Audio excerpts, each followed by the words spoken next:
The Ministry atrium press room was exactly 72 degrees. Hermione knew this because she had cast a temperature reading charm 3 times in the last 10 minutes. She needed a distraction. She needed something to fix. Because she could not fix the fact that she was sitting at a long mahogany table, waiting for Draco Malfoy. She uncapped a pink highlighter. She stared at the parchment in front of her. It was the preliminary schedule for the Second Chances Committee. Mentorship Program.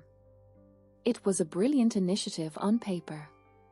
Pair former enemies have them co-lead a weekly seminar for younger Hogwarts students and model post-war reconciliation for the Daily Prophet. A shining beacon of unity for a fractured society. Hermione thought it was the most cynical, exploitative piece of PR the Ministry had ever devised. She capped the pink highlighter. She picked up the green one. The air smelled like ozone and polished wood. The room was empty except for the rows of chairs waiting for the press and the 2 nameplates on the table. Hermione Granger. Draco Malfoy. The letters were engraved in gold.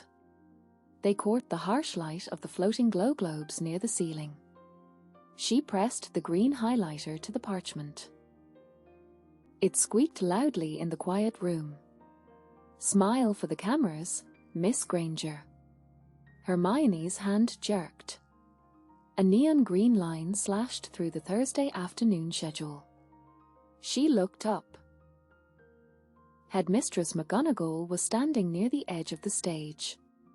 She wore her usual tartan robes. Her expression was entirely unreadable. "You look like you're attending a funeral," McGonagall said. Hermione put the highlighter down. She pushed the ruined parchment away. "I am attending the funeral of my grant funding, Headmistress," Hermione said. Her voice was perfectly level. "If I don't do this, the Ministry cuts the budget for the werewolf integration program. A program I have spent 14 months building. And yet, you are doing it," McGonagall said smoothly. "Which means the funding is safe. Assuming you don't hex your co-chair before the first session. I haven't hexed anyone in years. A commendable streak. Let's try to maintain it today." Hermione wanted to scream. She wanted to stand up and flip the heavy mahogany table. She remembered the meeting from 2 weeks ago. Kingsley had sat behind his desk, looking impossibly tired. He had told her it was a compromise. She would get her funding for the Lycanthropy Support Network, and in return, she just had to spend a few hours a week showing the public that she could work amicably with the heir to the most notorious pureblood family in Britain. It felt like a trap. It still felt like a trap. Instead of flipping the table, she brought her hand to her mouth. She tapped her thumbnail against her bottom lip. "Where is he?" she asked. She looked at the large clock on the wall. "He's late.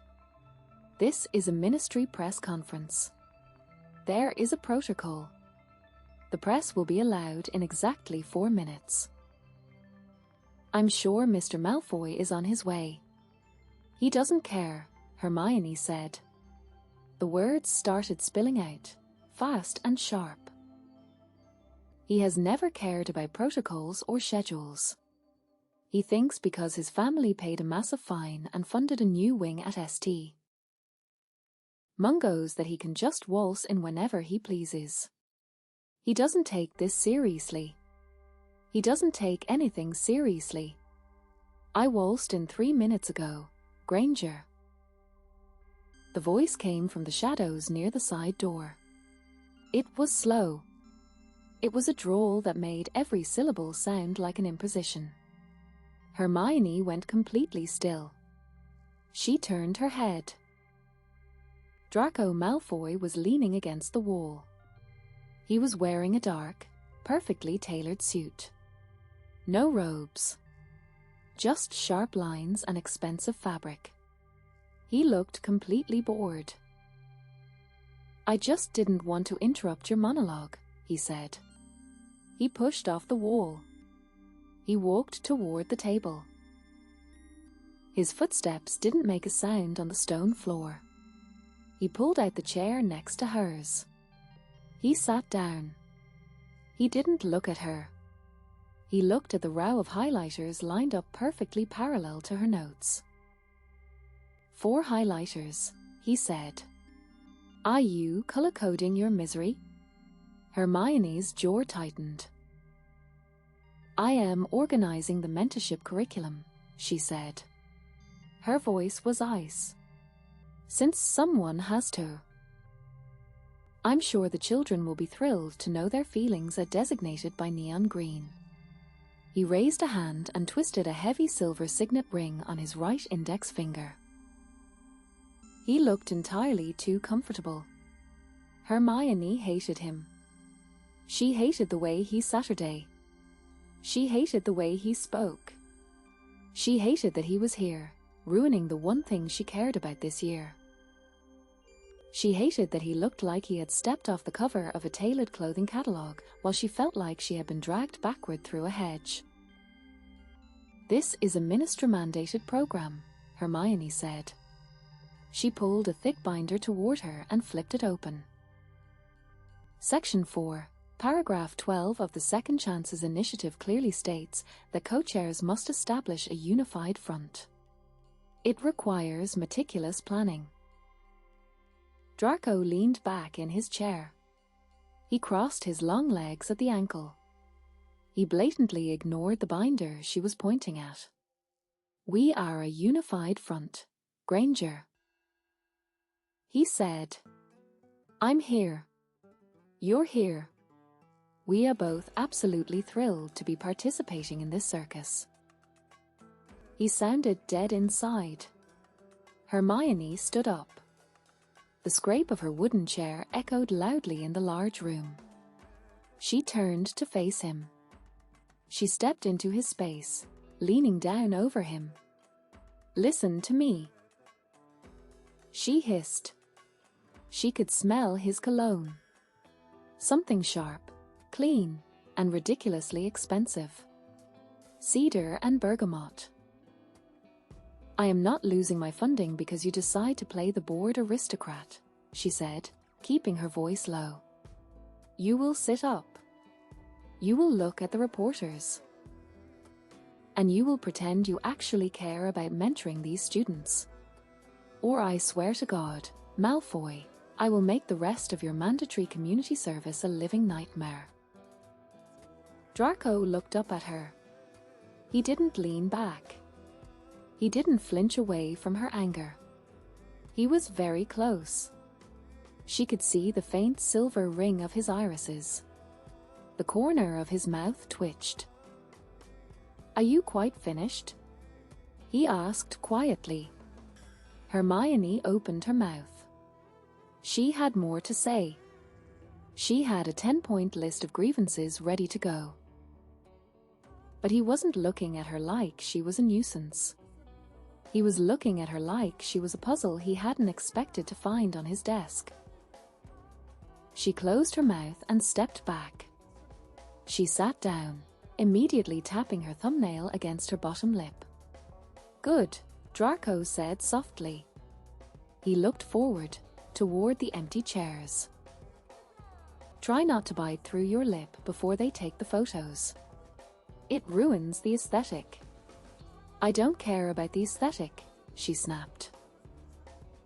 "I care about the curriculum. We are supposed to be teaching third years about basic conflict resolution, and you haven't even read the syllabus." "I don't need to read a syllabus to know how to talk to 12-year-olds, Granger. You don't know how to talk to anyone without insulting them." "That is entirely untrue. I have been nothing but polite to you for 3 minutes." Before Hermione could point out exactly how infuriating he was being, the heavy double doors at the back of the room opened. The press flooded in. There were at least 30 of them. They carried quick quotes quills, large notebooks, and massive, flashing cameras. Hermione's stomach dropped. She laced her fingers together on the table. She squeezed them tightly to stop them from shaking. The reporters scrambled for the front row seats. "Welcome," a ministry official said from a podium that Hermione hadn't even noticed being set up. "Today, we announce a historic partnership." Hermione tuned the man out. She focused on the grain of the wood table. It was rough under her fingertips. She focused on breathing in, breathing out. Model reconciliation for our younger students at Hogwarts. Draco shifted beside her. Just a slight adjustment of his shoulders. Proving that the divides of the past can be bridged by the leaders of tomorrow. Hermione felt slightly sick. "Please welcome the co-chairs of the Second Chances Committee." The official boomed. Hermione Granger and Draco Malfoy. The cameras flashed. The light was blinding, stark white and continuous. Hermione forced her face into something resembling a polite smile. It felt like her cheeks were cracking. "Questions for the co-chairs," the official announced. A woman in the front row stood up. She wore magenta robes and held a long, venomous-looking quill. "Rita Skeeter, Daily Prophet," she said. Her voice was shrill. Many people feel that pairing a war heroine with a former Death Eater is a slap in the face to those who suffered.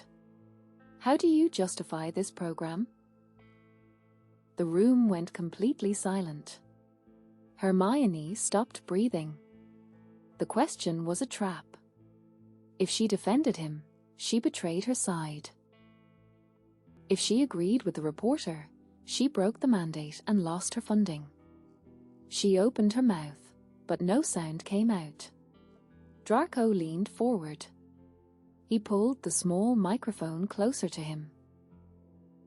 "The program," Draco drawled, his voice carrying effortlessly across the room, "was designed by minds far superior to yours or mine, Rita.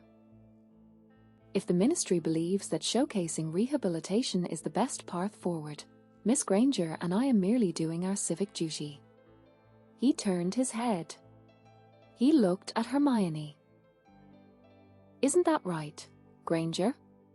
He was bailing her out, but making it sound like an insult. He was daring her to disagree with him.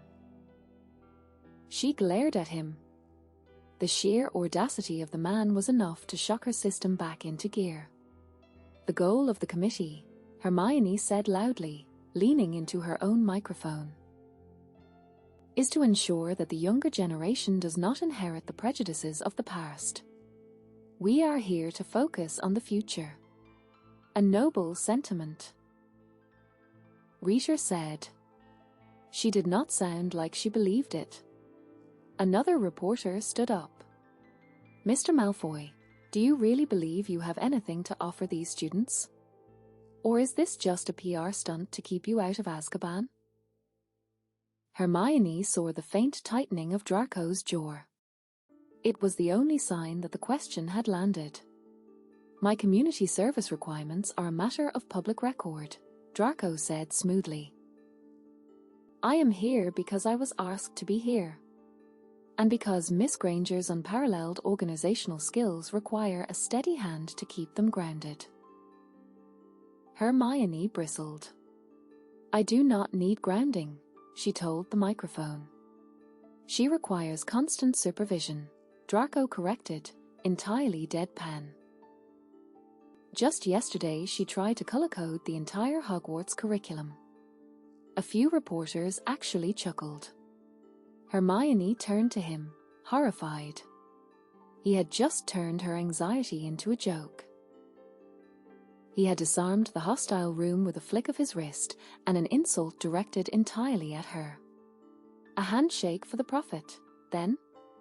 Rita called out, sensing the shift in tone. To show this unified front, they hadn't discussed a handshake. Draco turned to her. He didn't hesitate. He held out his hand. His hand was large. His fingers were long. The silver ring caught the stark white light of the flashbulbs. Hermione looked down at his outstretched palm. She couldn't do it. The cameras, Granger. He murmured. His voice barely carried over the noise of the room. She reached out. She placed her hand in his. His skin was warm. The contact was startling. It didn't feel like a polite political gesture. It felt like a spark of static electricity, sudden and sharp, but it didn't fade. It hummed. He gripped her hand firmly, his thumb pressing lightly against the back of her knuckles. He ignored the cameras entirely and looked straight at her. The flashbulbs went off again and again, painting the room in blinding white light, but Draco's grey eyes didn't waver. Hermione's palm was burning. The air between them was suddenly very thin. She couldn't catch her breath. She pulled her hand back from his grip too fast. It was a clumsy, obvious retreat, and she quickly tucked her hand into her lap, pressing her burning palm against the cool fabric of her skirt. Draco didn't flinch. He just tilted his head. A slow, infuriating smirk formed on his face as he watched her retreat. "That wasn't so hard," he said softly. Classroom 3C smelled exactly the way Draco remembered it. Chalk dust, old parchment, and the faint, slightly terrifying scent of volatile adolescent magic. He leaned his shoulders against the rough stone wall at the back of the room. He crossed his arms over his chest. He was wearing a charcoal suit today, a deliberate choice. He didn't want to wear robes. Robes would suggest he belonged here, as part of the faculty, or as someone trying to recapture a lost youth. He belonged nowhere near this castle. Yet, here he was. The Ministry's favorite reformed villain on display. A mandatory community service requirement dressed up as a PR stunt for the Daily Prophet. He let his gaze drift over the 23rd years filling the wooden desks. They were a mix of houses, purposefully integrated by Granger's meticulously highlighted seating chart. Gryffindors were sitting next to Slytherins. Hufflepuffs were bracketed by Ravenclaws. It was a beautiful, optimistic theory. In practice, they were currently ignoring her completely and acting like caged feral measles. It was, quite frankly, the most entertaining thing Draco had seen all week. If we could turn to page 4 of the syllabus. Hermione said from the front of the room. She was tapping her wand against the blackboard. It produced a sharp, snapping sound that usually demanded obedience. You'll see that today's module focuses on interpersonal magical de-escalation. A Ravenclaw boy in the second row threw a crumpled piece of parchment at a Slytherin girl. The Slytherin girl retaliated by silently turning his inkwell bright, neon pink. Interpersonal de-escalation, Hermione repeated, her voice rising half an octave. Which means understanding the root of conflict before resorting to spellwork. It requires active listening and empathy. Miss Granger. A Gryffindor boy interrupted, not bothering to raise his hand. Is it true you rode a dragon out of Gringotts? Hermione blinked. She looked thrown. The sudden shift from conflict resolution to bank robbery was clearly not in her lesson plan. That is not on the syllabus, she said stiffly. My brother said you set the whole bank on fire, a Hufflepuff girl chimed in from the back row. He said you used fiend fire to burn down the goblin vaults. I absolutely did not use fiend fire, Hermione said. Her hands were gripping the edges of her wooden podium. Her knuckles were white. And that is entirely irrelevant to conflict resolution. We are here to discuss communication. Draco watched from the shadows. He didn't intervene. He wasn't going to bail her out. He had spent the last 2 days thinking about the press conference, thinking about the stark white light of the flashbulbs and the startling, electric heat of her hand in his. He had expected her to be cold. He had expected her to feel like duty and resentment. Instead, she had felt like a live wire. He had felt the exact moment she panicked and pulled away, retreating behind her perfectly constructed walls. It had amused him then. It intrigued him now. She was so desperately trying to maintain control. She was trying so desperately to organize the world into neat, color-coded boxes where everyone behaved rationally. She almost looked like she believed she could actually fix everything with a syllabus. Page 4. Hermione insisted, her voice tight. She was refusing to give up. Draco had to admire her sheer, stubborn persistence. We are going to start with a simple exercise in verbal boundary setting. I need everyone to pair up with the person sitting directly to your left. A loud pop echoed from the back corner. 2 Gryffindors were currently engaged in a silent, entirely vicious tug-of-war over a small, brightly wrapped box from Zonko's. Draco recognized the packaging instantly. It was a localized indoor weather bomb. Highly unpredictable. Mostly harmless, but incredibly messy if handled incorrectly. Mr. Davies, put that away. Hermione commanded. She marched down the center aisle. She was in full prefect mode. It was a look Draco remembered vividly from their school days. It used to make him want to hex her on principle. Now, he just watched the way a stray curl had escaped her severe bun, bouncing slightly against her neck as she walked. He stole it. Davies yelled, yanking the box hard. It was on the floor. The other boy argued, yanking it back. Finders keepers. Give it to me. Now. Hermione held out her hand. Draco pushed off the wall. He recognized the specific strain on the enchanted cardboard. The box was bulging. The seams were glowing a faint, ominous blue. The idiots were gripping it by the pressure seals. Granger. Draco said. His voice was quiet, but it carried over the noise of the classroom. Step back. She ignored him, of course. She always ignored him. Hand it over, both of you, she demanded, reaching for the box. We do not bring joke products into a minister-sanctioned seminar. Both boys let go at the exact same time. The box hit the stone floor. It didn't just pop. It detonated. A massive, pressurized wave of icy water exploded upward, hitting the ceiling and immediately forming a localized, torrential rain cloud that spanned the entire front half of the classroom.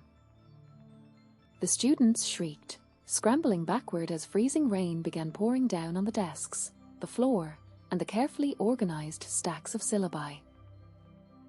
Hermione was standing dead center in the blast radius. She squeezed her eyes shut, raising her arms to shield her face, waiting for the deluge of freezing water to hit her.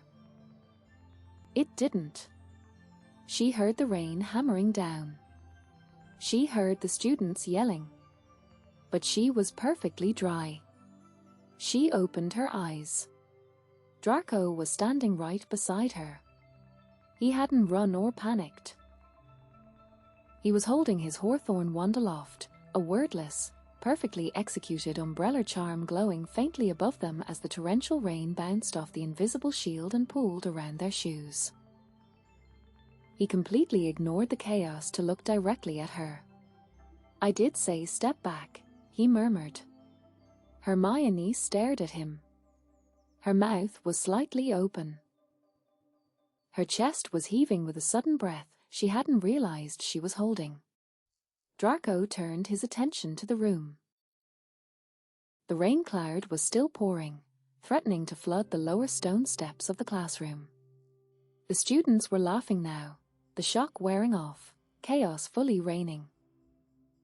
A Ravenclaw was trying to catch the rain in a goblet. Draco didn't shout. He didn't raise his voice over the noise. He simply flicked his wrist. The rain cloud froze. Literally. The falling drops turned to tiny, harmless snowflakes.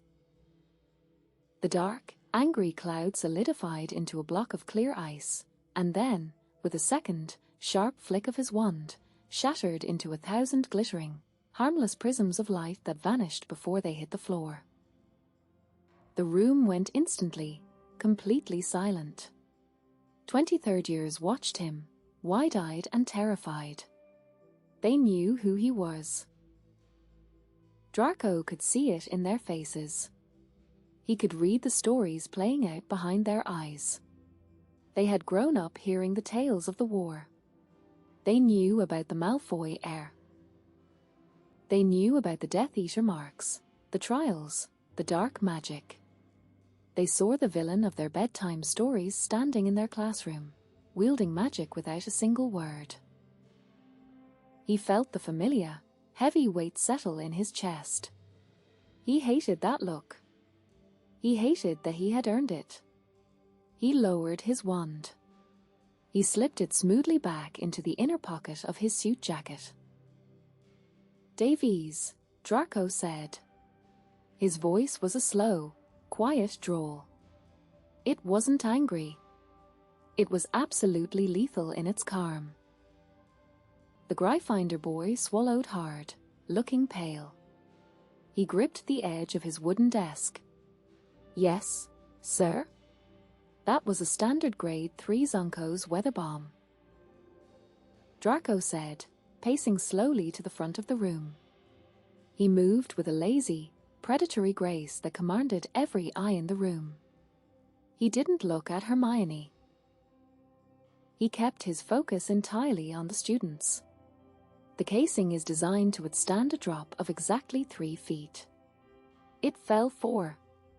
Can you tell me why it detonated immediately rather than on a delay? The boy stammered, entirely thrown by the academic question. I don't know. Because you were gripping it by the pressure seals, Mr. Davies. Draco said. He turned to face the class. When you apply uneven pressure to a localized atmospheric enchantment, you fracture the containment charm. It's sloppy magic.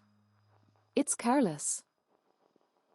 And if it had been a grade for bomb, you would currently be dealing with indoor lightning rather than just a ruined pair of shoes.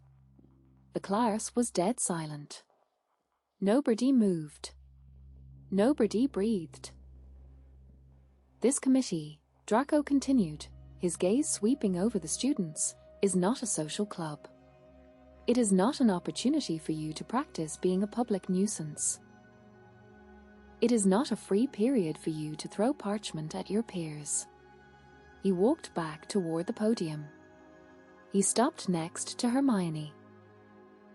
Miss Granger spent 14 hours organizing a curriculum designed to keep you from killing each other when you leave this castle. Draco said, his voice dropping slightly, the quiet intensity demanding their absolute attention. You will respect her time. You will respect her effort. Or you will answer to me. He looked directly at the Ravenclaw who had thrown the parchment earlier. And if you throw another piece of rubbish in this room, I will personally ensure you spend the next month scrubbing cauldrons without magic. Am I understood? A chorus of terrified, Immediate nods swept through the room. "Yes, Mr. Malfoy." "Yes, sir." Draco nodded once. "Excellent," he said. The lethal edge vanished from his voice, replaced by his usual bored drawl. Now, page 4. Interpersonal de-escalation. Miss Granger has the floor. He turned back to Hermione. She was still standing in the center of the room, surrounded by puddles of water. The syllabus she had been holding was ruined, despite the shield charm. A few stray drops had hit the edge of the parchment, turning the neon green highlighter ink into a bleeding, messy blur. Draco reached into his pocket. He pulled out a perfectly folded, pristine white handkerchief. He didn't say a word. He just held it out to her. Hermione looked at the handkerchief. Then she looked up at him. Her eyes were wide. The hostility from the press conference was entirely gone, replaced by genuine, unmasked surprise. She looked at him like she was seeing him for the very first time. Like the puzzle had just shifted into a completely different picture. She reached out and took the handkerchief. Her fingers brushed his, just for a second. "Thank you," she said softly. Draco felt a sudden, sharp pull in his chest. It wasn't the spark of static electricity from before. It was something heavier. Something deeper. It was a sudden, jarring realization that he didn't want her to look at him with that guarded, hostile suspicion ever again. He wanted her to keep looking at him like this. He wanted to earn that look again. He stepped back, slipping his hands into his pockets. He needed space. He needed to put distance between himself and whatever was happening in her eyes. "Don't mention it, Granger," he said. He retreated to his corner at the back of the room, leaning against the stone wall. He watched as she took a deep breath, straightened her shoulders, and turned back to the terrified, completely attentive class. "Right," Hermione said, her voice finding its usual firm cadence, though he could hear the slight, lingering tremor in it. Boundary setting. "Let's begin." Draco watched her. He watched the way she moved, the way her mind worked, the way she refused to let the chaos win. He watched her command a room that, just 10 minutes ago, had been entirely ignoring her. He caught the look of wide-eyed surprise on her face again in his memory unguarded, entirely genuine, and the sudden tightness in his chest told him he was in terrible trouble. Hermione Granger's office on the 4th level of the Ministry of Magic was not designed for 2 people. In truth, it was barely designed for 1. It was a converted storage closet located at the absolute end of the Department for the Regulation and Control of Magical Creatures corridor. The ceiling was low, the lighting was a perpetually flickering, dim yellow, and the floor space was entirely compromised by leaning towers of legislative drafts. It was Friday night. It was 20 minutes past 11. Hermione was sitting behind her scarred wooden desk, surrounded by a fortress of parchment. To her left was the werewolf integration budget, currently slashed by 15%. To her right was the revised curriculum for the Second Chances Committee mentorship program. She rubbed her eyes with the heels of her hands. She closed her eyes and let her head drop against the high back of her chair. If she could just transport herself home right now, she wouldn't have to think about budget cuts, or hostile press conferences, or exploding Zonko's weather bombs. Most importantly, she wouldn't have to think about Draco Malfoy. Which was proving incredibly difficult, seeing as her right hand, the one that had brushed his when she took the handkerchief yesterday, still felt a faint, phantom warmth. She picked up her quill. She dipped it into the inkwell, ignoring the way the dark blue ink smeared slightly on the side of her left pinky finger. Section 5. She muttered to the empty room. Conflict resolution through collaborative charm work. If we pair them up by house. She didn't finish the thought. The heavy oak door to her office clicked open. Hermione jumped, her quill snapping down onto the parchment and leaving an ugly, jagged blue blot over the word collaborative. She looked up, her wand already halfway out of her sleeve. Draco Malfoy was standing in the doorway. He had to duck slightly to avoid the low door frame. He was wearing a dark navy suit tonight, the tie loosened, the top button of his crisp white shirt undone. He looked entirely out of place in her dusty, cramped office. He looked like he had just stepped out of an exclusive Diagon Alley club, not the dreary depths of the Ministry. He was holding 2 steaming takeaway cups from the high-end cafe in the atrium. Hermione stared at him. "What are you doing here?" she demanded, her voice sharp with startlement. "The Ministry is practically empty." "I am aware," Draco said smoothly. He stepped fully into the room, expertly navigating a precarious stack of Centaur land rights petitions without knocking them over. The security troll at the front desk was entirely asleep.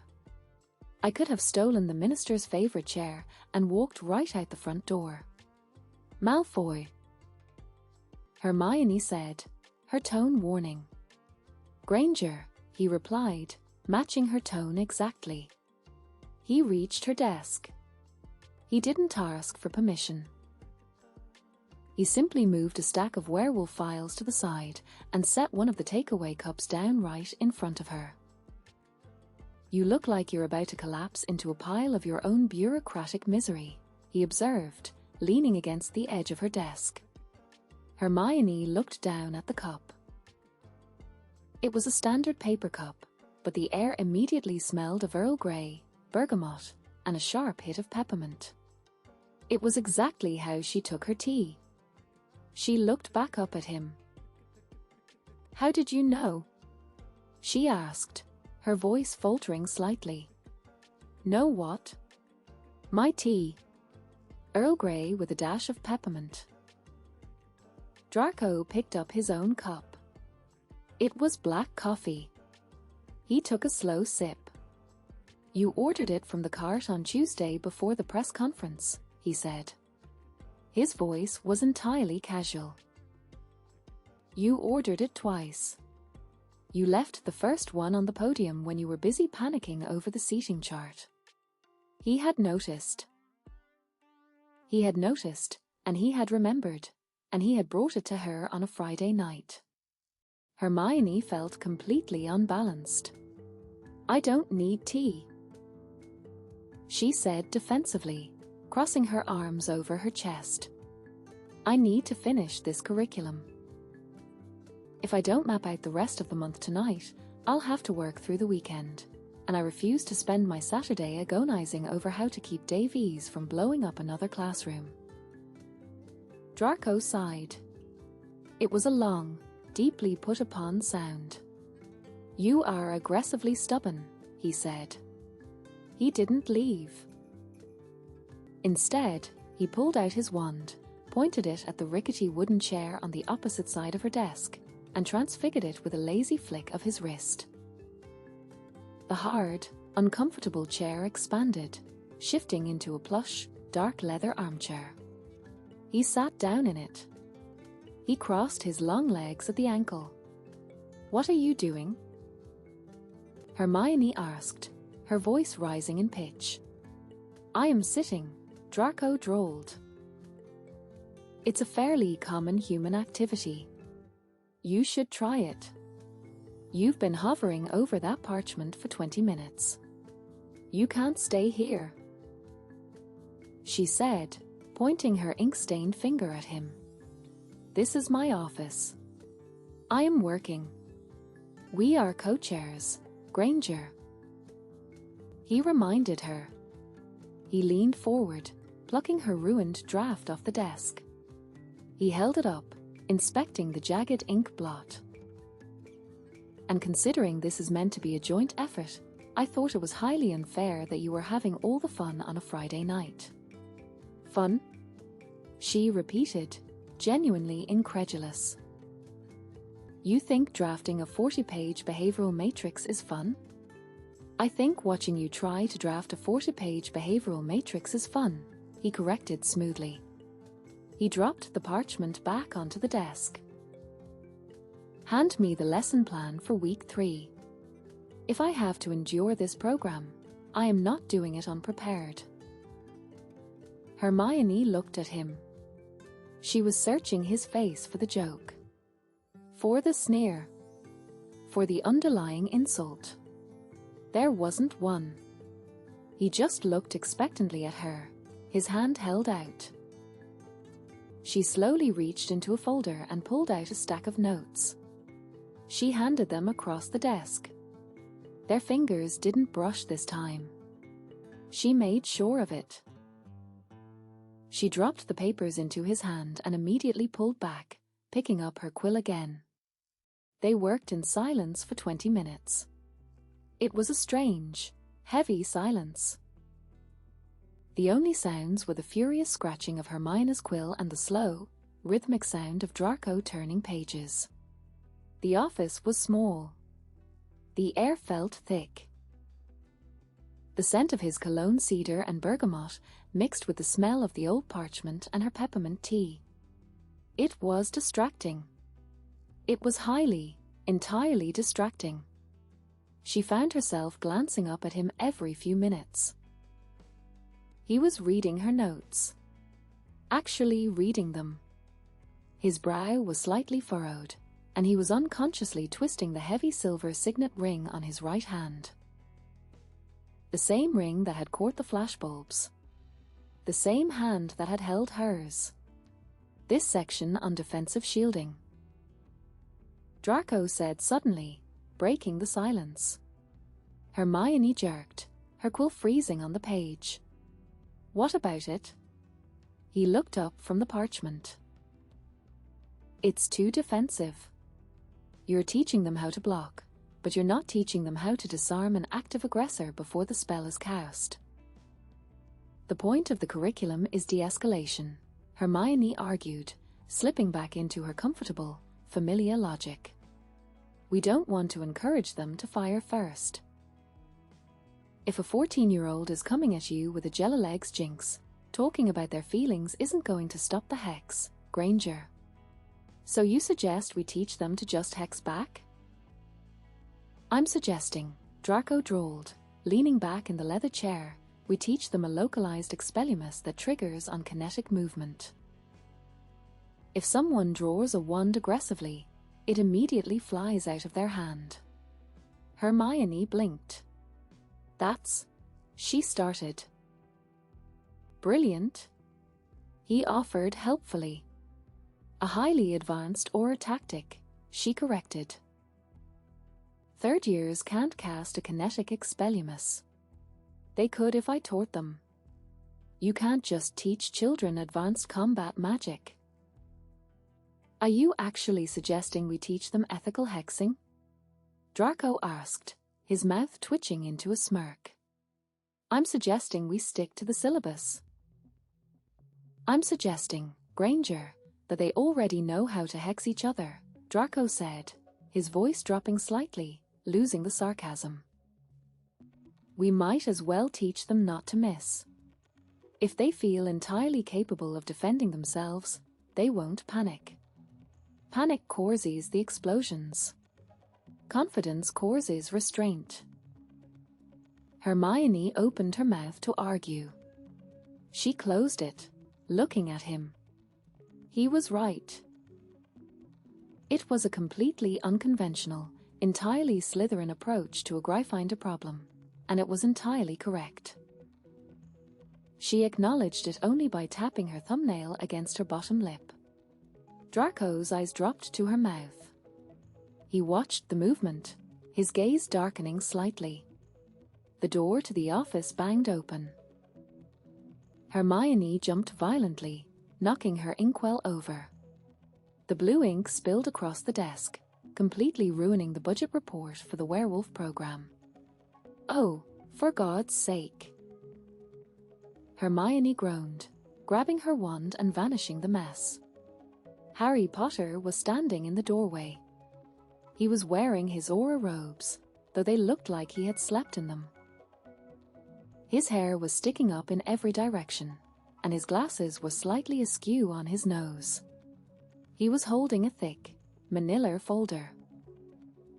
He looked between Hermione and Draco without any surprise, radiating a deep, fundamental exhaustion. "Malfoy," Harry said, by way of greeting. "Potter," Draco replied, not bothering to sit up straight. "I brought the finalized security clearances for the Hogsmeade trip," Harry said, walking into the room and tossing the folder onto her desk. It landed with a heavy thud. "Kingsley wanted you to have them before the weekend." "Thank you, Harry," Hermione said, her voice sounding a pitch higher than usual. She felt strangely guilty, though she had no idea why. She was just working. They were just working. Harry didn't leave. He leaned his shoulder against the doorframe. He crossed his arms over his chest. He looked between the two of them again. Hermione felt the sudden need to explain. "We were just discussing the curriculum," Hermione said quickly. "Malfoy was suggesting a kinetic expelliarmus for the third years. I was just telling him it was wildly inappropriate." "It's practical," Draco defended, looking at Harry. "Your reckless Gryffindors are the ones blowing up the classroom. They wouldn't blow it up if your Slytherins stopped provoking them," Hermione shot back. "They wouldn't be provoked if you taught them how to hold a proper shield charm," Draco countered, leaning forward again, his eyes locking on hers. "The shield charms are perfectly adequate. The shield charms are practically made of paper. Granger, a stiff breeze could break them." "A stiff breeze didn't break it on Thursday, did it? When you decided to show off?" Harry cleared his throat. It was a loud, deliberate sound. Hermione snapped her mouth shut. She looked over at her best friend. Harry pushed his glasses up his nose. He looked at Draco, then at Hermione. "Hermione," Harry said, his voice flat and blunt. He hasn't looked at the curriculum in 20 minutes. Hermione frowned. "What do you mean?" Harry sighed, running a hand through his already messy hair. "I mean, he hasn't turned a page.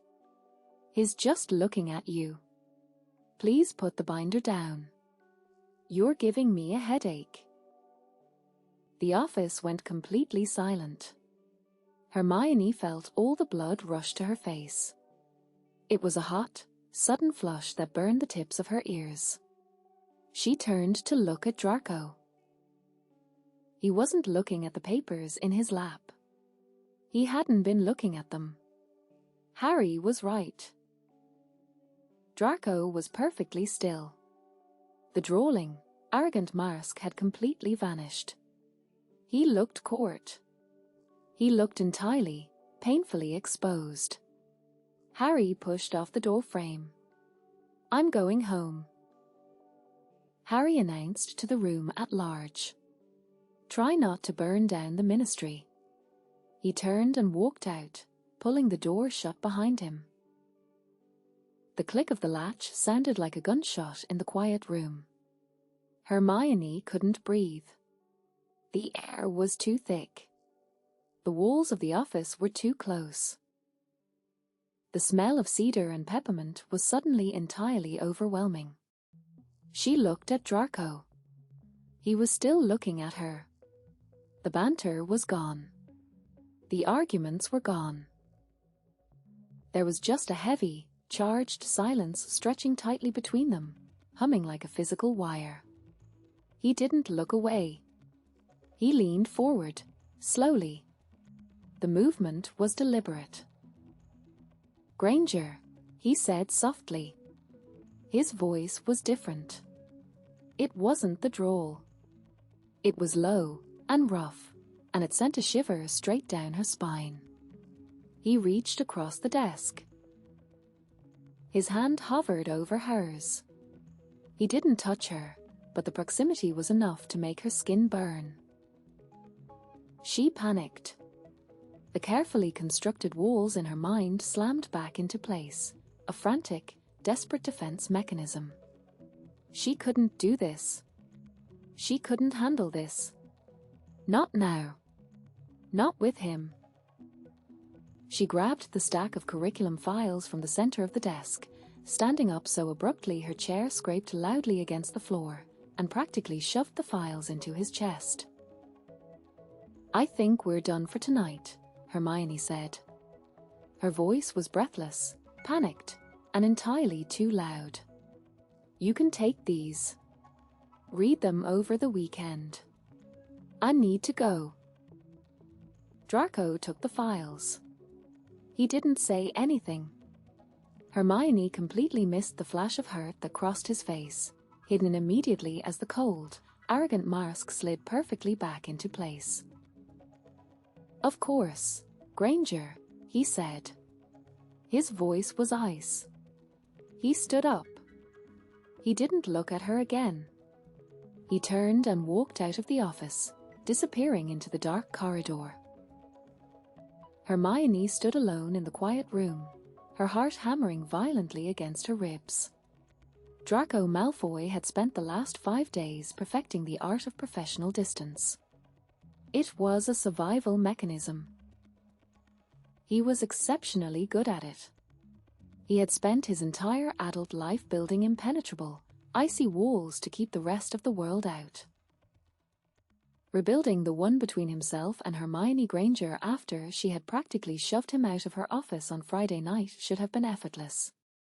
It wasn't. It was Wednesday evening. The sky above Whitehall was an angry, bruised purple, dumping a steady, freezing rain onto the London pavement. The weather was a perfectly miserable backdrop for what had been a perfectly miserable day. They had just finished a grueling 2-hour strategy meeting with the Hogwarts Board of Governors regarding the mentorship curriculum. Draco had sat exactly 3 feet away from her the entire time. He had not looked at her mouth. He had not commented on the way she kept unconsciously rubbing the back of her neck when the governors pushed back on her budget requests. He had played the part of the bored, detached aristocratic sponsor to absolute perfection. When a particularly aggressive governor had suggested cutting the practical defense module, Draco had simply tapped his signet ring against the mahogany table and drawled. "I was under the impression the ministry wished to fund a functional mentorship program, rather than a glorified study hall. If you require the Malfoy estate to subsidize the basic shielding targets out of pocket to avoid embarrassing the board, I can certainly arrange it." That had silenced the governor, but Hermione had not thanked him. She had just gripped her quill tighter, staring resolutely at her notes. She wanted distance. He gave her distance.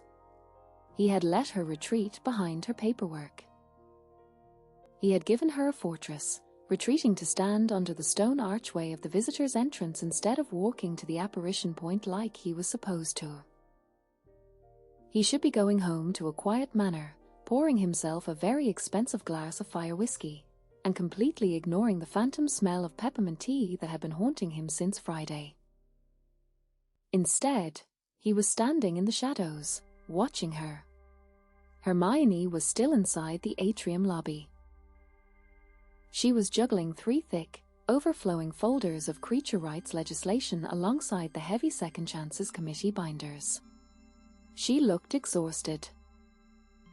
The sharp, vibrant energy that usually radiated off her was muted, weighed down by bureaucracy and the sheer, unending effort of trying to fix a broken world. She finally pushed through the revolving brass doors, stepping out into the freezing downpour. She didn't even have her wand out to cast an umbrella charm. She just tucked her chin down, clutching the precarious stack of files to her chest, and started walking briskly toward the street corner, her boots splashing in the deep puddles. Draco stayed under the archway. He told himself to turn around.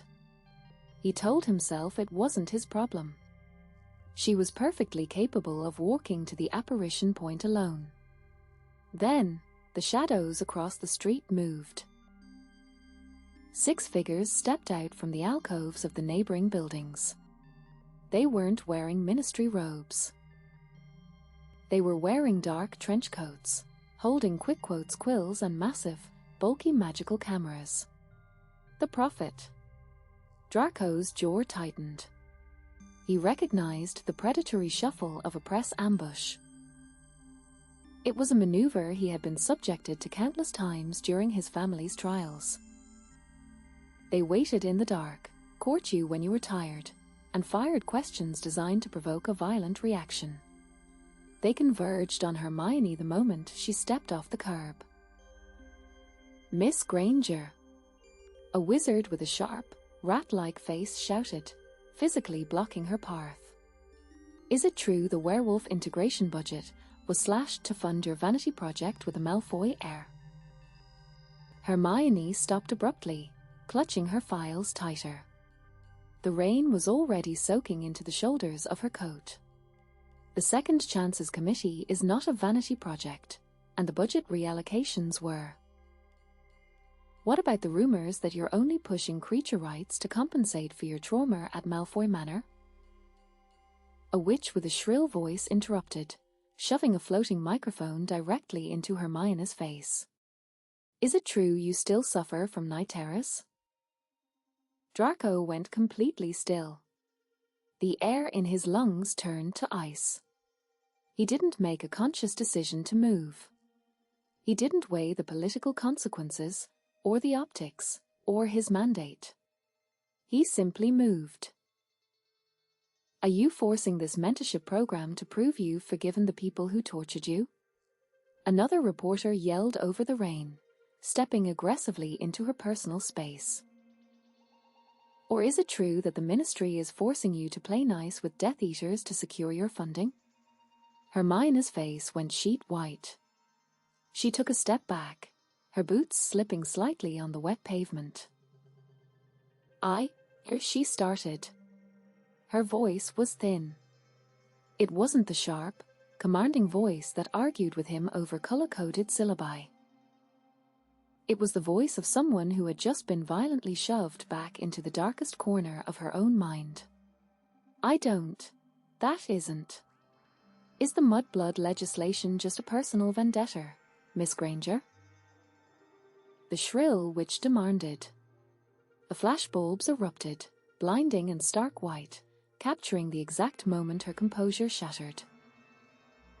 Draco hit the group like a physical force.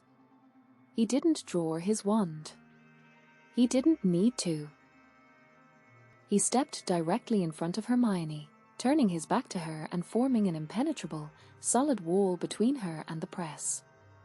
The reporters stumbled back, startled by his sudden, violent materialization. "You will lower those cameras," Draco said. He didn't shout. He didn't raise his voice over the hammering rain. He didn't have to. The quiet, lethal danger in his tone cut through the noise of the street like a physical blade. The rat-faced wizard blinked, recovering his nerve. "Mr. Malfoy, care to comment on the nature of your relationship with I said?" Draco interrupted, taking one slow, deliberate step forward, forcing the reporter to physically retreat. "Lower the cameras." He let the aristocratic, bored mask drop completely. He didn't look like a reformed philanthropist. He didn't look like a ministry sponsor. He looked like exactly what they had always accused him of being. He looked dangerous. He looked like a man who knew exactly how to dismantle a person and wouldn't hesitate to do it. Two of the cameras slowly lowered. Miss Granger is off the clock.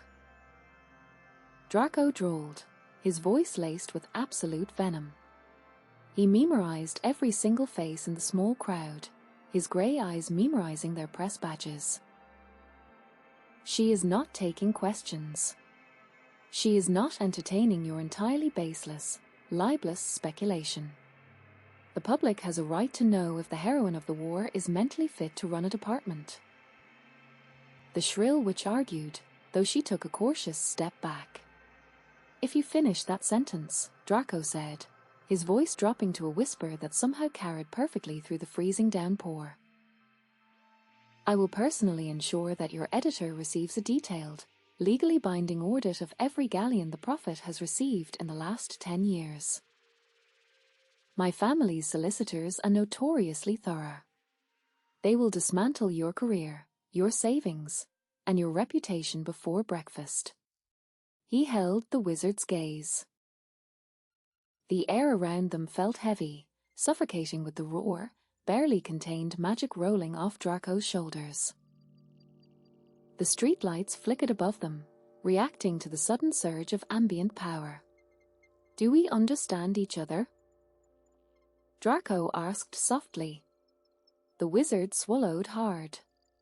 He nodded once, stepping backward into the shadows. The rest of the reporters took the cue. They scattered, melting back into the darkness of the London street, eager to escape the terrifying shift in the atmosphere. Draco stood there for a long moment, making sure the street was entirely empty. The freezing rain soaked through the shoulders of his trench coat, plastering his hair to his forehead. He took a slow, deep breath, forcing the violent, protective rage back down into the iron box where he kept it. He turned around. Hermione was standing exactly where he had left her. She looked small. It was a terrifying word to associate with Hermione Granger, but it was true. Her shoulders were hunched, the rain plastering her curls to her cheeks. She was gripping the stack of files so tightly her knuckles were stark white. She was shivering violently. She wasn't looking at him. She was focused entirely on the wet pavement, her chest rising and falling in shallow, erratic breaths. Draco felt a physical ache in his chest. It was sharp, tearing at the edges of his perfectly constructed distance. He couldn't leave her like this. He couldn't just walk away and let her pretend she was fine. Granger, he said quietly. She flinched. Come with me, he said. He didn't wait for her to argue. He didn't give her the chance to rebuild her walls. He stepped forward, placed a hand lightly on the small of her back, and guided her away from the exposed street corner. He led her down a narrow, cobblestone alleyway nestled between two large Ministry Annex buildings. It was dark, shielded from the biting wind, and entirely empty. The distant roar of London traffic was muffled here. The moment they were out of the harsh streetlights, Hermione stopped. She pulled away from his touch. It wasn't the frantic, panicked retreat of Friday night. It was slow. It was exhausted. I'm fine, she said. Her voice shook. It was a terrible, fragile sound. I'm perfectly fine. You didn't need to do that.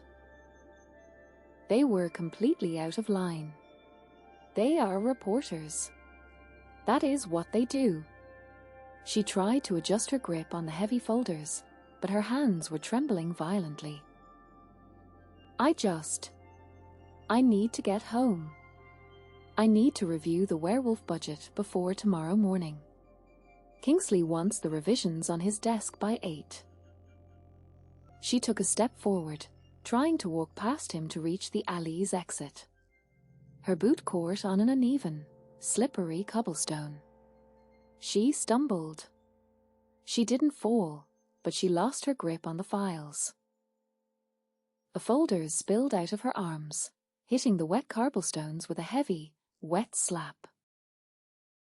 Hundreds of pages of parchment, months of research, intricate budget proposals, delicate magical diagrams, and handwritten curriculum drafts scattered across the muddy alleyway, instantly soaking up the freezing rainwater.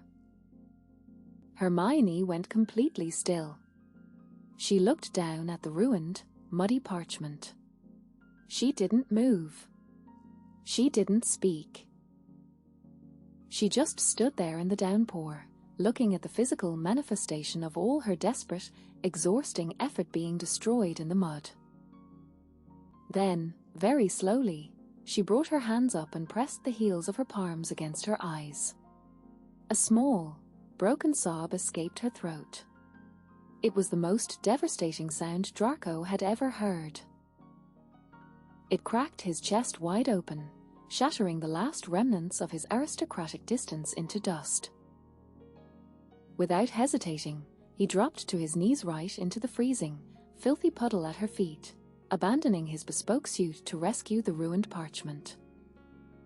He moved quickly, his long fingers carefully peeling the wet, muddy pages off the cobblestones. He stacked them together, ignoring the freezing water seeping through the fabric of his expensive trousers. He gathered every single piece of paper, treating the ruined budgets as if they were fragile, priceless artifacts. Hermione dropped her hands. She looked down. She saw the heir to the Malfoy legacy kneeling in the mud in a dark alleyway, carefully rescuing a werewolf integration budget proposal. "Malfoy," she whispered, her voice cracking. "What are you doing?" Draco didn't look up. He picked up the last folder, sliding a muddy stack of notes inside it. He pulled his pristine white handkerchief from his pocket and began carefully, meticulously wiping the mud off the edges of her curriculum notes. The heavy silver signet ring on his right hand caught the dim light of a distant street lamp as he worked. When the files were as clean as he could get them, he finally stopped. He looked up at her from his knees. His suit was ruined. His hair was plastered to his forehead by the rain. His hands were covered in dark London mud. He had never looked more serious in his entire life. The drawling sarcasm was gone. The bored mask was entirely absent. His grey eyes were completely, entirely soft. "Are you all right?" he asked. His voice was a low, rough rumble. Hermione watched him. The rain fell between them in a heavy, silent curtain. "My files," she said, her voice trembling. "They're ruined." "They're just paper, Granger," Draco said gently. "We can dry them. We can rewrite them. I will sit in that cramped, terrible office with you all weekend and write them myself if I have to." He stood up slowly. He was incredibly close. He didn't step back to give her space. He stayed right in her orbit, holding the muddy folders in one hand. "Let me take this one," he said, looking down at her. "Just for a minute. Breathe." Hermione looked up at him. She saw the mud on his trousers. She saw the fierce, protective intensity in his eyes. She saw the man who had just shielded her from the world and then knelt in the dirt to put her pieces back together. She took a slow, shuddering breath. Then, she leaned forward. She didn't run. She didn't panic. She just let her forehead rest against his chest, right over his heart. Draco stopped breathing. He went completely still, his heart hammering violently against his ribs. He felt the damp, freezing weight of her against him.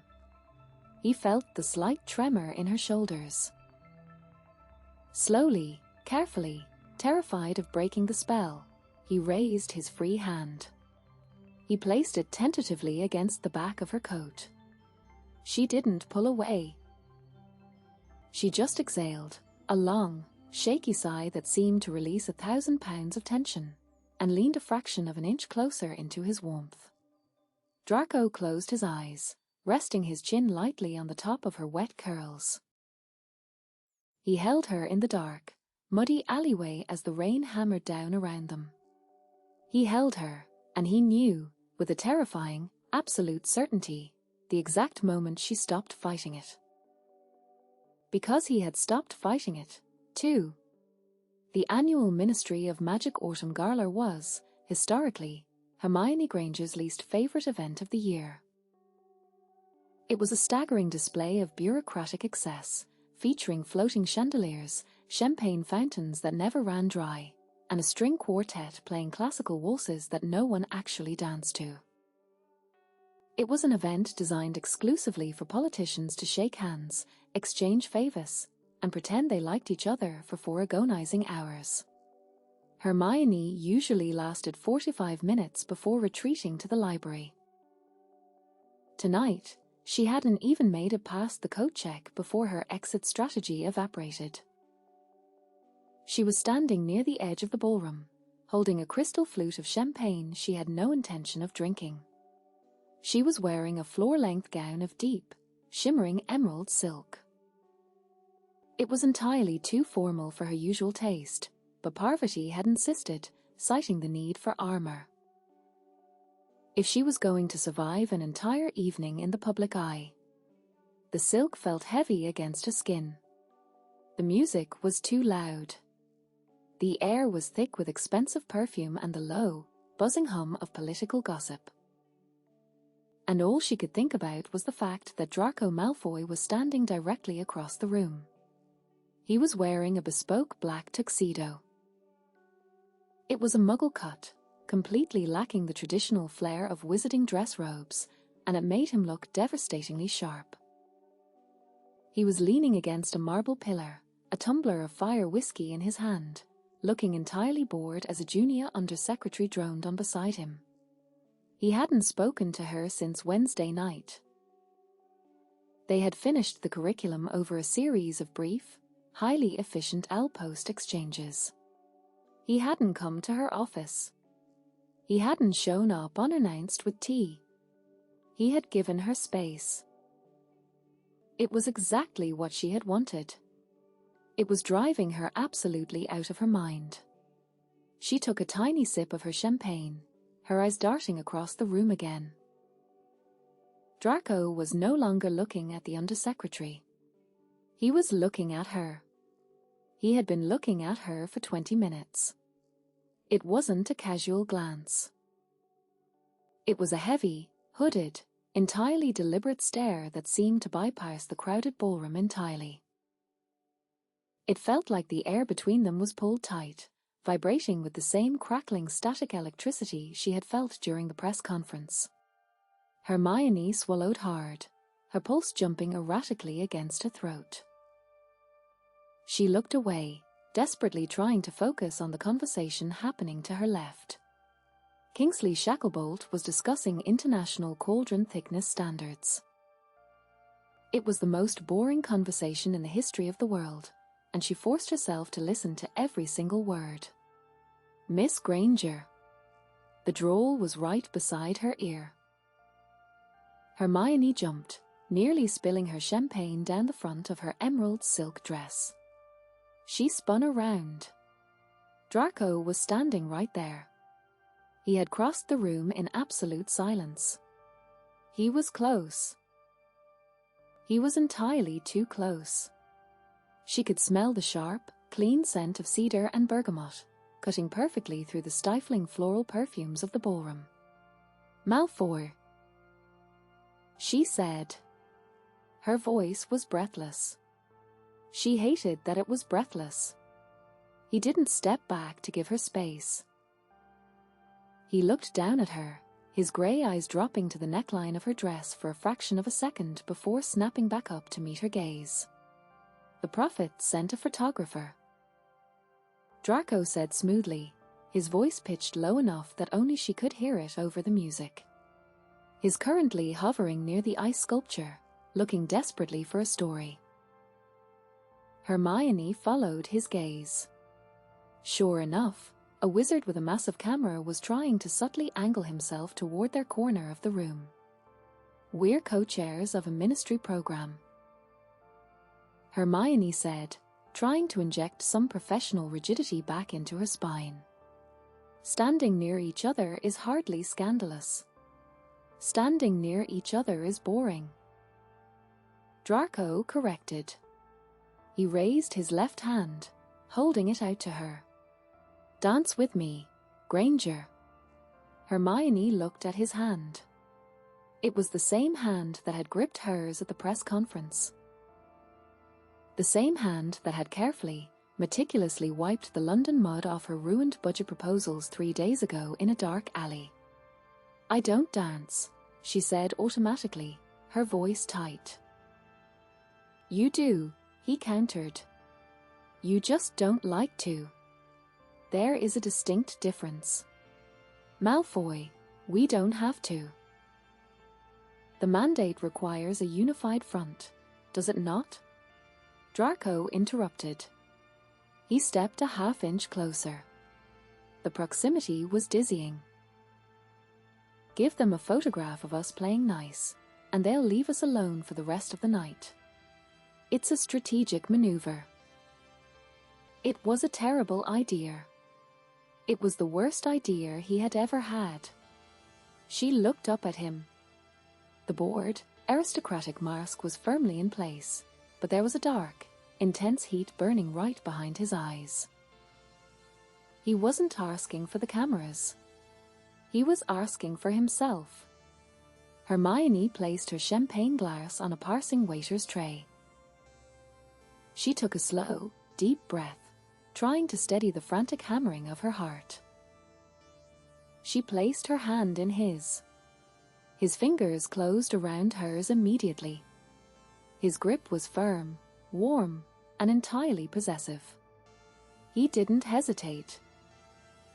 He pulled her gently but firmly through the crowd, leading her toward the center of the polished wooden dance floor. The string quartet transitioned smoothly into a slow, sweeping waltz. Draco turned to face her.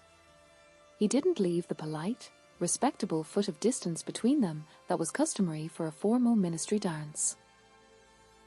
He stepped directly into her personal space. He placed his right hand flat against the small of her back. Hermione gasped, a quiet, involuntary sound. His palm was a brand of heat right through the thin silk of her dress. He pulled her flush against him. There was no space left. She could feel the solid, reassuring lines of his chest, the brush of his tuxedo jacket against her bare arms, the steady, rhythmic beat of his heart right against her own. He started to move, leading her into the sweeping steps of the waltz with effortless, predatory grace. Hermione stumbled on the first step. Her mind was completely blank. All her perfectly organized thoughts, her logic, her lists, everything vanished, replaced entirely by the overwhelming, sensory overload of being this close to him. "Breathe, Granger," Draco murmured, his breath brushing warm against her temple. "You're stepping on my shoes. They are very expensive. Then don't hold me so tightly." She snapped back instinctively, though her voice shook. "I'm holding you exactly as tightly as I need to," he replied, his hand sliding a fraction of an inch lower on her spine, pressing her even closer. Hermione looked up at him. He was tracking her gaze. He wasn't looking at the crowd. He wasn't looking at the photographer. He was looking at her with a singular, terrifying focus that made her feel like she was the only person in the room. "You didn't come to my office," she blurted out. It was a stupid thing to say. It was an admission that she had noticed, that she had cared. "You kicked me out of your office," Draco reminded her. His voice was a low, rough rumble vibrating in his chest. I was under the impression my presence was a distraction. It is, she admitted, the truth slipping out before she could lock it behind her teeth. Draco's eyes darkened. He spun her, the movement sharp and fluid, the emerald silk of her dress flaring out around them. When he pulled her back against him, his grip on her hand tightened. "Good," he said softly. Hermione's heart hammered against her ribs. She glanced over his shoulder, desperate for an anchor, for anything to distract her from the terrifying freefall she was currently experiencing.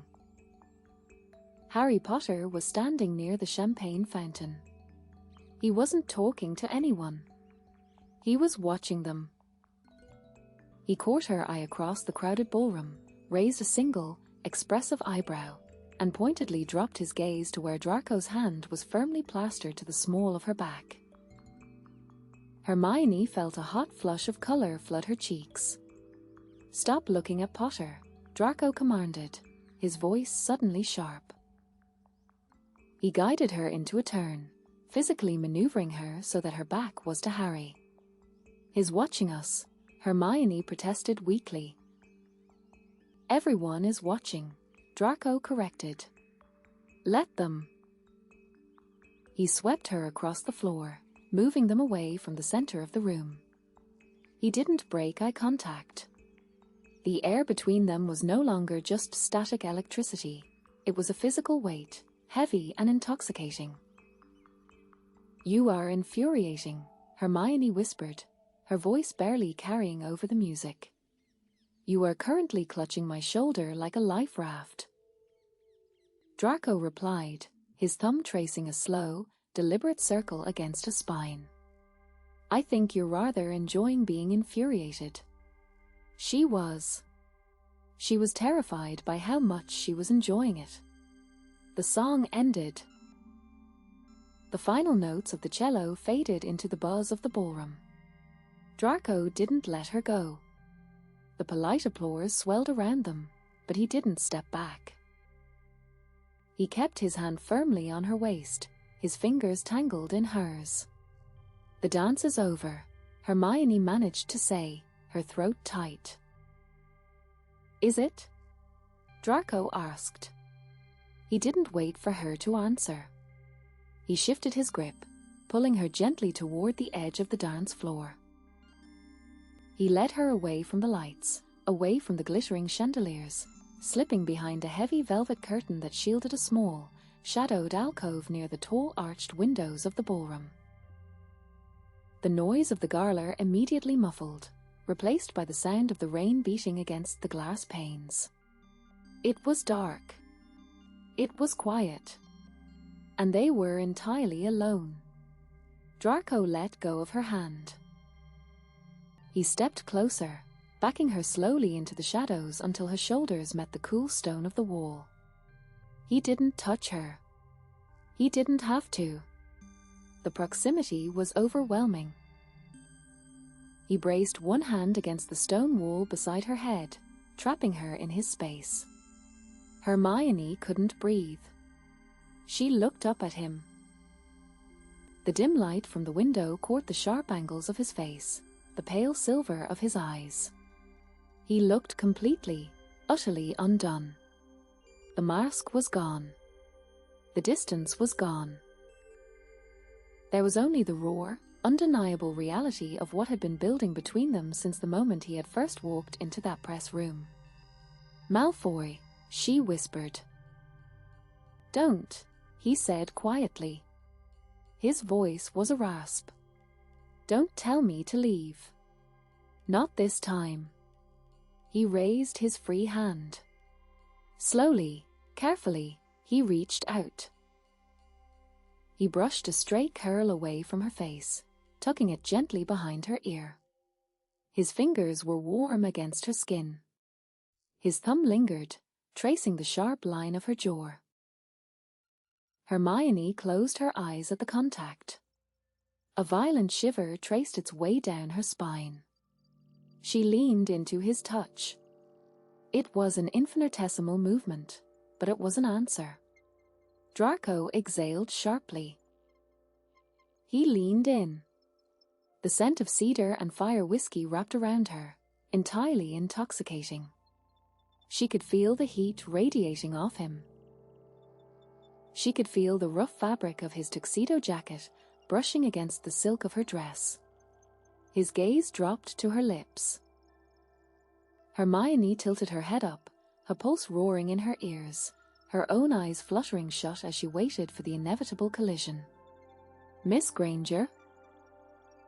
The voice was loud, cheerful, and entirely oblivious. Hermione jumped violently, her eyes flying open. Draco froze, his face inches from hers. His jaw locked instantly, a muscle ticking wildly in his cheek. The heavy velvet curtain was pulled back. A junior ministry official, wearing bright mustard yellow robes, was standing there, holding a clipboard. There you are." The official beamed. "Minister Shacklebolt is ready for the committee photos by the fountain. Both co-chairs are required, if you please." The spell broke. It shattered into 1,000 jagged pieces, completely obliterating the heavy, dark intimacy of the alcove. Hermione stepped sideways, slipping out from under Draco's arm. Her skin was buzzing, her blood rushing so loudly in her ears she could barely hear her own thoughts. "Right," she said, her voice sounding unnaturally high. She smoothed the front of her dress with shaking hands. "Of course. We'll be right there." The official nodded happily and disappeared back into the ballroom. Hermione didn't look at Draco. She couldn't. She was terrified that if she looked at him, she would pull him right back into the shadows and finish what they had started, regardless of who was watching. "I have to go," she whispered. She turned and practically fled from the alcove, stepping back out into the bright, suffocating light of the gala. She forced herself to walk toward the fountain. She forced her face into a polite, professional smile. She tried to slow the erratic, frantic hammering of her heart. But as she stepped back, she felt the unmistakable weight of his stare following her across the room. Her skin was still buzzing from where he had touched her, and the heavy, dark promise in his eyes said this was far from over. The final mentorship session of the Second Chances Committee ended on a sunny Tuesday afternoon. It didn't end with an explosion, or a shouting match, or a prophet reporter ambushing them in the courtyard. It ended quietly, with a group of third years successfully executing a flawless, collaborative shielding charm that deflected a barrage of enchanted snowballs. Draco stood near the ancient stone archway of the Hogwarts courtyard, watching the students pack up their bags. They were laughing. A Slytherin boy was playfully shoving a Gryffindor girl, arguing about the angle of her wand work, and she was entirely ignoring him, demonstrating the correct wrist movement with an exasperated smile. It was exactly what the Ministry had wanted. It was exactly what Granger had designed. The mandate was over. Draco felt a heavy, dull ache settling deep in his chest. It was a hollow feeling, a quiet resignation that had been building since the gala on Saturday night. They hadn't spoken about the alcove. They hadn't spoken about the way she had leaned into his touch, or the way he had nearly lost every ounce of his self-control in a dark corner of a crowded ballroom. They had spent the last 3 days operating with a fragile, glass-like professionalism, terrifyingly aware that one wrong move would shatter the entire illusion. And now, the illusion was no longer required. The courtyard slowly emptied until only the two of them remained. Hermione was standing near the center of the flagstones. She wasn't rushing. Usually, she packed her bags with frantic, manic energy, eager to get back to her office and tackle the next crisis. Today, her movements were slow. She carefully stacked the remaining curriculum files, sliding them into her beaded bag with an unusual, quiet melancholy. The afternoon sun caught the bright gold in her curls, casting a warm glow across her face. Draco took a slow breath. He pushed his hands deep into the pockets of his dark trousers, anchoring himself. He had a plan. It was a good plan. It was the only honorable plan he had left. He was going to walk over to her, congratulate her on securing her department's funding, and walk away. He was going to give her the out she was too polite, or perhaps too confused, to take for herself. He crossed the courtyard, his footsteps echoing softly against the ancient stone. Hermione looked up as he approached. Her hands stilled on the clasp of her bag. "They did well," Draco said, keeping his voice light, conversational. He stopped 3 feet away from her. The exact distance required for a professional, ministry-approved partnership. "They did," Hermione agreed softly. She looked down at her bag, then back up at him. The kinetic expelliarmus modification you added to week 3 made all the difference in their confidence. "I merely suggested they stop missing," Draco drawled, allowing a faint shadow of his usual smirk to appear. "You're the one who convinced them that ethical hexing was a viable defensive strategy." She smiled. It was a small, fragile thing, but it was real. "I suppose I did," she said. Silence stretched between them. It wasn't the heavy, charged silence of the ministry office, or the terrifying static of the gala. It was the quiet, aching silence of an ending. Draco forced himself to speak. If he didn't do it now, he never would. "I spoke with Kingsley this morning," Draco said smoothly. "The Board of Governors officially signed off on your budget proposal. The werewolf integration funding is fully restored, and the Second Chances grant is secured for the next 5 years. Hermione blinked in surprise. "They signed it? Already? I thought they were going to hold out until next quarter." "They were," Draco replied. "But I may have reminded them that my family's annual philanthropic contributions were currently under review, and they miraculously found the necessary paperwork." "Malfoy," she breathed, shaking her head. "You blackmailed the Board of Governors. I prefer the term aggressive negotiation." He corrected. He took a step back. It was the hardest physical movement he had ever made in his life. Every instinct, every desperate, selfish part of him was screaming to close the distance, to pull her into his arms and never let go. But he was Draco Malfoy. And she was Hermione Granger. She was bright and good, and she had the entire world in front of her. She didn't need a mandated partnership with a former Death Eater hanging around her neck. "You're free, Granger," Draco said quietly. The drawl was completely gone. His voice was raw, stripped of all its usual armor. "The mandate is over. The audits are cleared. You don't have to spend your weekends dealing with me or my completely ruined reputation ever again." Hermione looked at him. She didn't look relieved. She didn't look triumphant. She looked entirely, devastatingly heartbroken. "That's it, then?" she asked. Her voice shook, just a fraction. "You're just going to walk away?" "That was the arrangement," Draco said, his chest tight. "We survived the program. You get your funding. I get my piece." "Right," she whispered, looking down at the flagstones. "Of course. It was just a mandate." Draco nodded once, a sharp, jerky movement. He turned around.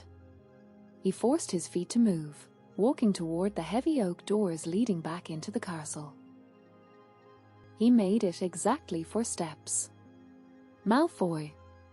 The word was loud in the quiet courtyard. Draco stopped. He closed his eyes for a second, fighting the desperate surge of hope in his chest, before turning slowly back around. Hermione hadn't moved. She was still standing in the center of the courtyard, but her posture had changed. The melancholy was gone. The quiet resignation had vanished, replaced by the fierce, brilliant fire that had always defined her. "Did you mean it?" she demanded, taking a step toward him. "Mean what?" "What you said at the gala." She took another step, her chin lifting defiantly. "When you said you were holding me exactly as tightly as you needed to. Did you mean it?" Draco felt his heart hammer against his ribs. "Granger, because if you didn't mean it, you can keep walking." Hermione interrupted, her voice gaining strength, echoing off the stone walls. "You can walk right out of this courtyard, and I will take my funding, and I will never bother you again." She stopped 2 feet away from him. She was breathing heavily, her brown eyes blazing with a terrifying, absolute certainty. "But if you did mean it," Hermione said, her voice dropping to a fierce whisper, "if any of this was real to you, then you are a coward for walking away just because the Ministry isn't forcing you to stay." Draco watched her. He saw the fear hiding just behind the bravery in her eyes. He saw the slight tremble in her hands. She was offering him everything, laying all her cards on the table, terrified that he would leave her standing there alone. The last wall inside him crumbled to dust. Draco closed the distance. He didn't hesitate. He didn't think about the optics, or the press, or the ghosts of their past. He stepped directly into her space, his hands coming up to cup her face. Hermione gasped, a sharp intake of breath, as his thumbs brushed over her cheekbones. "I am a coward." Draco murmured, his voice a low, rough rumble. He leaned down, his forehead resting against hers. "I'm terrified of you. I am terrified of ruining you. You couldn't ruin me if you tried." She whispered fiercely, her hands coming up to grip the lapels of his dark coat. "I meant it," he said, his breath warm against her lips. "I meant every word. I meant it in the alley. I meant it at the gala. I have meant it since the 2nd week when you yelled at me about color coding." Hermione let out a sound that was half a laugh, half a sob. "You didn't have to stay," she whispered, her fingers twisting into the fabric of his coat, anchoring him to her. The session was over. The mandate was done. I had it under control. Draco smiled. It wasn't a smirk. It wasn't the arrogant, aristocratic mask. It was a real, unguarded, entirely genuine smile that reached his grey eyes. "I know you did," Draco said softly. "I stayed because I wanted to." He kissed her. It wasn't a hesitant, questioning thing. It was absolute. He pulled her flush against his chest, one hand sliding to the small of her back, the other tangling deep into her curls. Hermione kissed him back with equal desperation. She let go of his lapels, wrapping her arms tightly around his neck, pulling him even closer, burying the years of resentment, the weeks of tension, and the days of agonizing distance in the warmth of his mouth. It tasted like peppermint and fire whiskey. It felt like coming home. High above them, in the headmistress's office overlooking the courtyard, Minerva McGonagall stood by the window. She watched the 2 figures in the center of the courtyard pull each other close in the afternoon sun. She didn't look surprised. She didn't look concerned. She simply took a slow sip of her Earl Grey tea, looking entirely, profoundly satisfied, and turned back to her desk. Down in the courtyard, Draco broke the kiss, resting his forehead against Hermione's, both of them breathing heavily in the quiet afternoon air. He didn't let her go. He didn't think he was ever going to let her go again. He pulled her in, burying his face in her curls, the warmth of her against his chest the only truth that mattered anymore. Second chances, he thought, were bloody brilliant. The end.